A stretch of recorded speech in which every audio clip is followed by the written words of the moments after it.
Bom, continuando a falar sobre a distância de edição, né, eu coloquei aqui um quadro que ilustra como funciona o algoritmo para o cálculo de distância de edição. Tá? Esse quadro foi extraído do livro que a gente usa como base, porém eu não vou entrar em detalhes como funciona o algoritmo. Tá? Isso está fora do escopo da nossa aula. Quem tiver interesse pode ir lá no livro e ler, lá tem uma explicação de como funciona o algoritmo e como interpretar esse quadro aí. O que eu digo nesse momento é que esse é um algoritmo que foi implementado nos anos 70, né? Então ele é um algoritmo já, né, bem consolidado, ele é um algoritmo que usa o paradigma da programação dinâmica, tá? Mas nós não vamos entrar em detalhes, porque o que mais interessa para a gente, na verdade, são as aplicações, né? E como que a gente pode utilizar esse conceito, né, da distância de edição para as nossas aplicações em processamento de língua natural.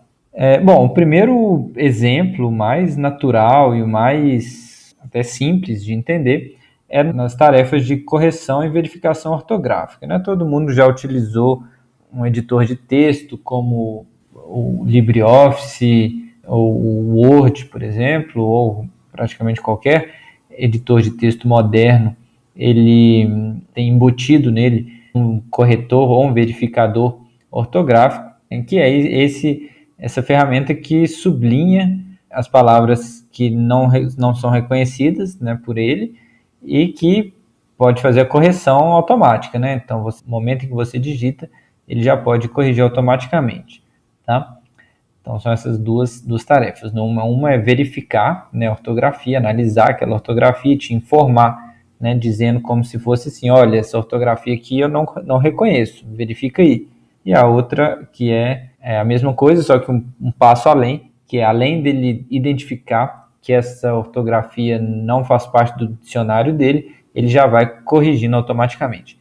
Aqui eu coloquei né, isso aí eu escrevi no LibreOffice aqui, né, você pode colocar no seu editor de texto favorito, escrever qualquer coisa lá, eu escrevi aqui, meu nome é Evandro e sou professor da UFMG. Ele sublinhou ali nome e professor porque ele viu que essas palavras não fazem parte do dicionário dele. Tudo bem, até aí não usou distância de edição. Basicamente, ele viu que essas palavras ele não reconhece, não são palavras que fazem parte do dicionário dele. Mas, se eu clico com o botão direito, por exemplo, em nome, me aparece nessa janelinha, abre, com diversas opções de palavras, de sugestões que ele me dá. Né? E da onde vem essas sugestões? Por que ele me sugeriu exatamente isso? Algumas lá de baixo, né, menino, enomo, meno, norimeno, são bem estranhas, né? Enomo, meno, norimeno. Ali em cima tem a quinta palavra romeno, né? A palavra que poderia ser. Mas vejam que a palavra que ele me mostra com maior chance de ser, que ele me sugere fortemente que eu corrija para essa palavra, é nome. Né? Porque ele identificou que dentre as palavras que fazem parte do dicionário dele, que ele reconhece, ele identificou que a que tinha mais chance de ser a palavra que eu quis escrever, que eu quis digitar, era nome. Como que ele identificou isso?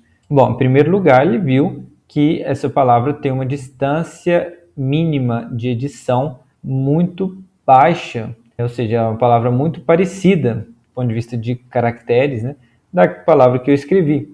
Né? Então vejam que entre nomen, com N no final, e nome, que é a palavra que ele me sugere, que é, né, a palavra que se encaixa na minha frase, vejam que a distância de Levenstein é de apenas 1, ou seja, é um mínimo de distância, ou máximo de similaridade entre essas duas strings, entre essas duas sequências de caracteres.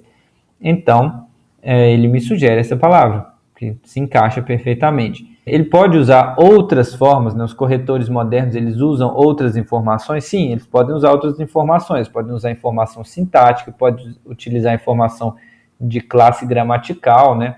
Mas aí já são tarefas mais complexas e que exigem um processamento maior. Essa tarefa de comparar uma string com outra e verificar qual é a distância entre elas, ou seja, qual que é, né, ou o contrário, né, qual que é a similaridade entre elas, é uma tarefa muito barata computacionalmente, ou seja, é muito simples fazer isso, né? Não é uma coisa que demanda muito computacionalmente, então os corretores eles fazem uso disso. Se eu tivesse habilitado no meu LibreOffice uma correção automática, ele provavelmente, no momento em que eu escrevi nomen, ele já teria reconhecido que a palavra que se encaixaria ali era nome. E aí ele já teria resolvido o problema sem eu precisar clicar. Mesma coisa na outra palavra, professor, ele vai me mostrar várias opções.